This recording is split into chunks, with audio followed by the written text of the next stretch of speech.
Hello everyone and welcome to another video.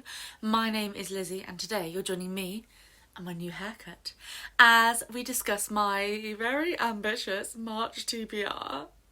I am participating in two readathons, simultaneous readathons in March because I couldn't choose between them. So I'm doing Tis the Damn Readathon, the Taylor Swift theme readathon, which I did last year and I loved it. And I'm also doing Greek godathon because I love Greek mythology. So I have many books on my TBR. What I did was I basically worked out all the books for the Taylor Swift readathon and then worked out which prompts they fit of the Greek godathon. So they all fit with it prompts for at least one of the readathons. But there are 9 books on the list. So without any further ado, I'm just going to get straight in and go through these books super quickly because there's 9 of them and I have a busy month and I don't know how I'm going to do it. For Tis the Damn Readathon, you have 2 or 3 prompts to choose from for each of Taylor Swift's albums. So the first album, Taylor Swift, is read a memoir, or the second prompt, our song, is read a book about music. And the only memoir I have on my TBR shelf is about a musician. It's from a musician, and that is Undivided by Vicky Beeching. So Vicky Beeching was, or is still, I don't know, I'm not hugely up on the American evangelical music scene, but she certainly was one of the biggest Christian pop musicians of Christian music, worship music, modern Christian music musicians. And then she came out, and I'm intrigued to see more about her life. I don't know very much about it. As a queer Christian myself, I think this will be a very interesting read.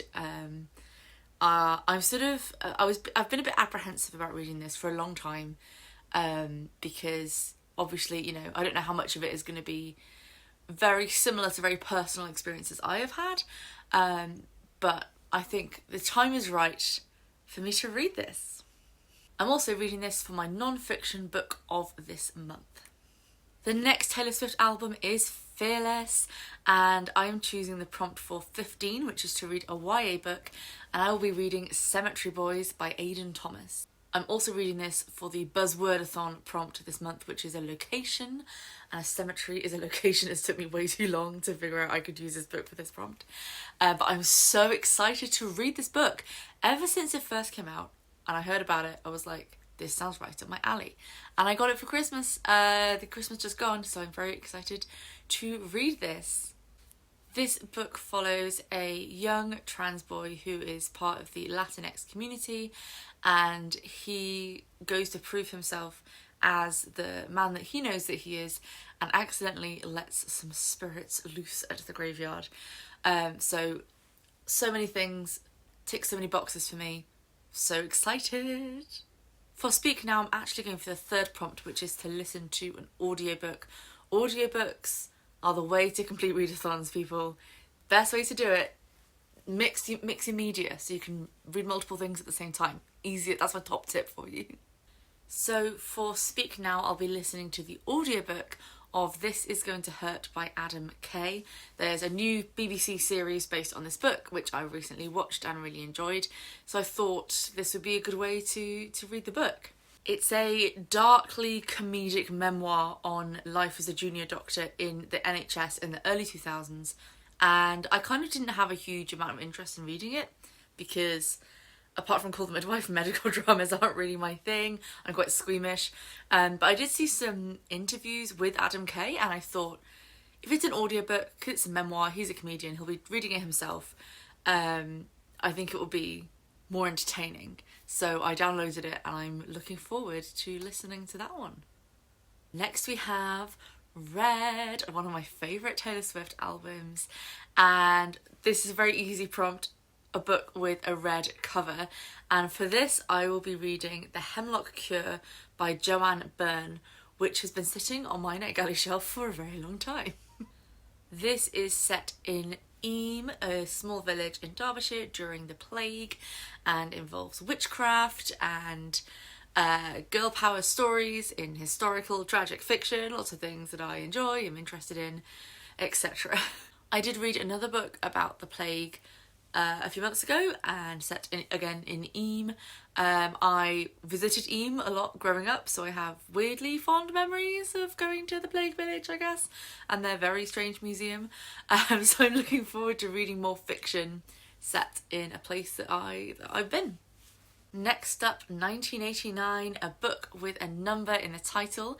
So I'm planning on reading 1,000 Ships by Natalie Haynes.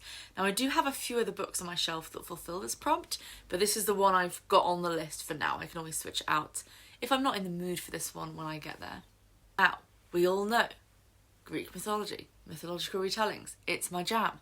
This one is about the women of the Trojan War. All things that I love.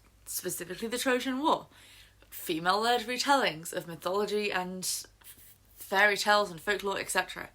I'm very, very excited. I can't believe I haven't read this yet because it's a very talked about book. It's been on my shelf for ages and I'm finally getting to it. The next prompt for Reputation is a book that isn't a romance but has a romance in it, and I'm also reading this book for my Tudor book that I'm reading this month, and that is The Testimony of Alice Twist by Susanna Dunn. This is the shortest book on my Tudor shelf, which is why I'm reading it this month when I have so many other books to read. And it is about a servant, I believe, in Elizabeth I's court. No, Mary Tudor is on the throne. Mary I is on the throne. Alice Twist works in the royal wardrobe and has a bit of a flirtation, I believe, with the daughter of the Queen's tailor. But there's a lot going on. There's a lot of espionage and secrets between Mary I and the future Elizabeth I, and Alice gets caught up in it. All of the Tudor books that I've read so far this year, and most of the ones I read last year, were about Henry VIII's reign, so I'm excited to read something a little bit different, a slightly different point in the Tudor period, and also something that isn't specifically about the royals and is about the ordinary people who get caught up in their drama, and they have so much drama. The next album is Lover, and I'm reading the prompt for I Forgot That You Existed, a book that has been on your TBR for so long, a TBR veteran, and I am reading At Certain Points We Touch by Lauren John Joseph, because this is the longest serving veteran on my NetGalley shelf. I have been neglecting my NetGalley for the last couple of months. It's got a bit overwhelming with the number of books, so just trying to, get back into it to actually start reading them and clearing the shelf a bit.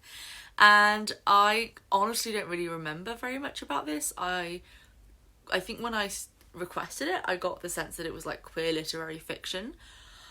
I don't really know anything about it because it's been a while since I requested it, but I must have thought I'd enjoy it, so looking forward to reading that one and finding out what it's about. Now, I said that Red was one of my favourite Taylor Swift albums, and, I wasn't lying, but my favourite Taylor Swift album is Folklore. I love Folklore so much. I love Evermore as well. The two together are the perfect combination. But Folklore just pips it to the top for me. That is my all-time favourite Taylor Swift album. And the prompt for this album is a retelling of an old story. And so I'm actually reading my book club's pick for this month. And that is Kissing the Witch by Emma Donoghue. Emma Donoghue is best known for Room, which was made into a film with Brie Larson. But Kissing the Witch is from the 90s, I believe, and is a short story collection. And all of the stories are fairy tales with a feminist and or queer twist on them. All words that I enjoy, all music to my ears. So I'm excited to read it. I can't wait. And then finally, Evermore, No Body, No Crime. Read a thriller or a mystery. Now, I don't really read thrillers, but I've got a ghostly mystery for this one, and that is The Watermen by Robert Derry. I'm reading this for a book tour for an ad campaign, and I mean, it sounds right up my alley. It's 17th century London. And there's a ghost luring people into the Thames. A journey through time that will make you think twice before you ever pay the ferryman again. So it sounds spooky, it's historical, there's a bit of a mystery element. All in all, I can't wait. So that's it. That's my frankly ridiculous March TBR. And I have a very busy March, so I don't know how this is going to go.